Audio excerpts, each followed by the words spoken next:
CPM রাজ্য কার্যালয়ে সন্ত্রাস বিরোধী সংগ্রামের শহীদ বিমল সিনহার 29তম শহীদান দিবস পালন করা হয়। গোটা রাজ্যের বিভিন্ন জায়গায় রাজ্যের প্রাক্তন মন্ত্রী বামপন্থী নেতা বিমল সিনহার 29তম শহীদান দিবস প্রতিপালিত হচ্ছে বামপন্থীদের উদ্যোগে।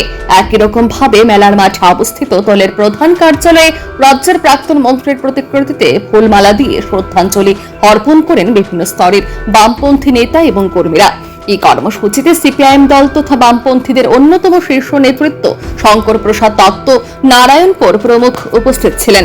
এই আয়োজন সম্পর্কে সংবাদ মাধ্যমের কাছে অভিমত প্রকাশ করতে গিয়ে বামপন্থী নেতা নারায়ণ কর দাবি করেন, সাম্রাজ্যবাদের মদতপুষ্ট সন্ত্রাসবাদীদের দ্বারা 1998 সালের আজকের দিনে তদানীন্তন স্বাস্থ্যমন্ত্রী বিমল সিনহা এবং ওনার ছোট ভাই বিদ্যুৎ সিনহা শহীদদের মৃত্যুবরণ করেছিলেন।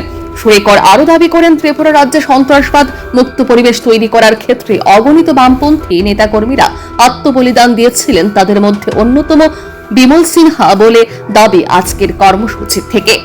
পাশাপাশি এই সময়ের মধ্যে সম্মিলিত উদ্যোগ গ্রহণের মধ্য দিয়ে সার্বিক অসহনীয় পরিস্থিতি মোকাবিলায় বিমল সিনহাদের মতো ব্যক্তিত্বদের আদর্শকে সামনে রেখে ঝাঁপিয়ে পড়তে বলে দাবি করেন নারায়ণ কর। আমরা এখানে সমবেত হয়েছি কমরেড বিমল সিনহার প্রতি শ্রদ্ধা জানানোর জন্য। ত্রিপুরার মানুষের কাছে এটা সবারই জানা যে 1998 সালের ঠিক আজকের এই দিনে 31শে মার্চ কমলপুরের আবাঙ্গা নদীর তীরে কমরেড বিমল সিনহা এবং তার ছোট ভাই বিদ্যুৎ সিনহা শহীদের নৃশংস গুলিতে আত্মবলিদান করেন। সন্ত্রাসবাদীরা তাকে খুন করেছে এবং সেই সময়েতে সন্ত্রাসবাদের বিরুদ্ধে লড়াই করতে গিয়ে ভারতের কমিউনিস্ট পার্টি, মার্ক্সবাদী, উপজাতীয় গণমুক্তি পরিষদ, TYF-এর অনেক কমরেড আমাদের শহীদ হয়েছেন।